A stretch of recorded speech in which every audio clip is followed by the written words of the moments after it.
And let's start with the biggest story of the day, and that is the news that DeWanna Bonner is no longer with the Indiana Fever. It was reported last night that DeWanna Bonner had no intentions on returning to the Indiana Fever, and then the news broke today that the Indiana Fever had indeed waived DeWanna Bonner. After just 9 games and less than 3 months with the franchise, veteran standout DeWanna Bonner has officially been waived by the Indiana Fever, bringing an end to what can only be described as a dysfunctional relationship that threatened to derail the team's championship trajectory.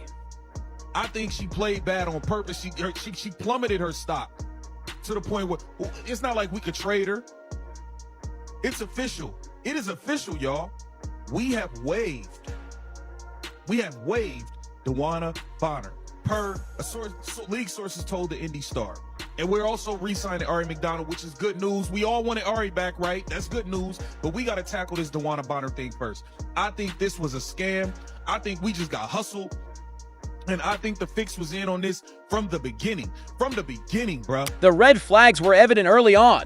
What initially appeared to be Indiana's premier free agent signing quickly turned into a cautionary tale, one marred by ego, unmet expectations, and the combustible dynamics that arise when seasoned players resist adapting to new roles in a rapidly evolving league. DeWanna Bonner is officially done with the Indiana Fever. Now, DB has been out for the past 6 games for personal reasons, but other than that, the team has been pretty quiet on what exactly is going on, and there's been so much speculation around her absence. But the whole thing was just kind of bizarre, and a lot of Fever fans were speculating that we're not going to see her back. And just today, it was announced that she has no intentions on returning to the Indiana Fever, and her preferred destinations are either Atlanta or the Phoenix Mercury. It's also been reported that the main reason that she wanted to leave is because things felt off from the beginning and she thought that she would be a starter. But if you guys remember, DB was starting in the beginning of the season and she honestly just wasn't playing her best, so Lexi Hall moved into that starting position. Bonner's exit from the Fever signifies more than a simple roster move. As a 2-time WNBA champion,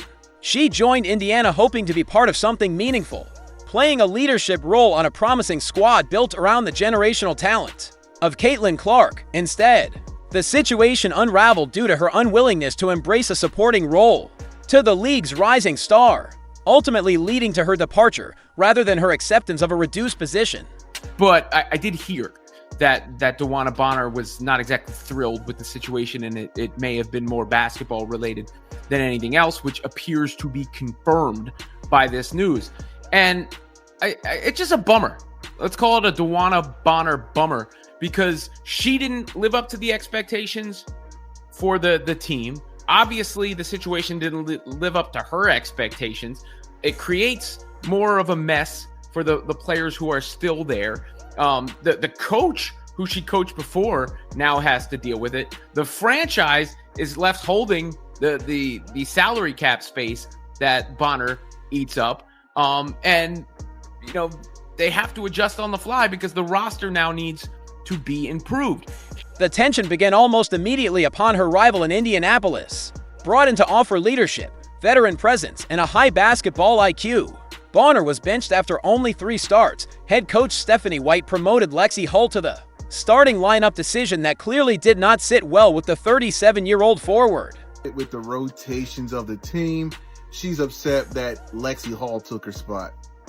That's the truth. Little blonde girl from next door took her spot. That's what it was. Well, Lexi Hall is a good basketball player. I think she earned that spot, in my opinion, and she's shooting very well from the 3. She's an excellent 3-point shooter this season. She's a sniper this season. And she hustles, she gets rebounds, she gets steals. She puts her heart out every single game. What followed was a disturbing pattern. Bonner began missing games for what the organization diplomatically described as personal reasons. However, insiders painted a different picture. These absences weren't related to family emergencies or health issues. They were tied to her growing disinterest in playing for the Fever once her role was diminished. So the interesting part of all this was the personal reason stuff was a smokescreen. It was a cover-up.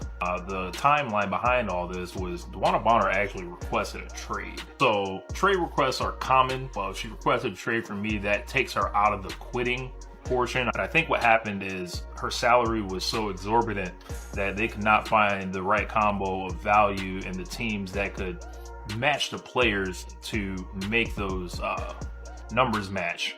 And it only being, 14 games into the season, there's not a lot of sample size of effectiveness, and I think it made the player evaluations kind of difficult for teams around the world. If you're enjoying the story so far, please consider subscribing. The statistics illustrate Bonner's declining impact and rising discontent. After averaging double-digit points across her previous 15 WNBA seasons, she managed only 7.1 points and 3.8 rebounds per game, shooting an underwhelming 30.5% from the field. Her minutes dropped to 21.3 per game, the lowest since her 2009 rookie campaign. But the main concern wasn't the numbers, it was her attitude. Multiple reports confirmed that Bonner requested a trade, specifically eyeing the Phoenix Mercury or Atlanta Dream. Her interest in Atlanta team featuring Brittney Griner raises serious concerns about the environment veteran players may be fostering around Caitlin Clark. The champion has no interest in returning to play for the Fever. The same sources indicated Bonner's preferred landing spots are with the Phoenix Mercury, her boo thang, or the Atlanta Dream. Bonner's agent, Mike Kund, had no comment regarding his client's standing with the Fever. No comment is a comment. No explanation is an explanation. If we were trying to get back, we would have said, oh, we're trying to get back. We're trying to work some things out behind the scenes so both parties are satisfied moving forward. We don't even get that. That speaks volume. Brittney Griner's presence in Atlanta adds another problematic layer to the unfolding situation. The 6'9" center has become one of the most polarizing figures in women's basketball, particularly in her interactions with Clark. Game analysis consistently shows excessive contact, aggressive screens, and behavior many analysts have described as targeting the league's most prominent star. Griner's foul rate in games involving Clark significantly exceeds her overall season average, indicating either inconsistent officiating or intentional physical play.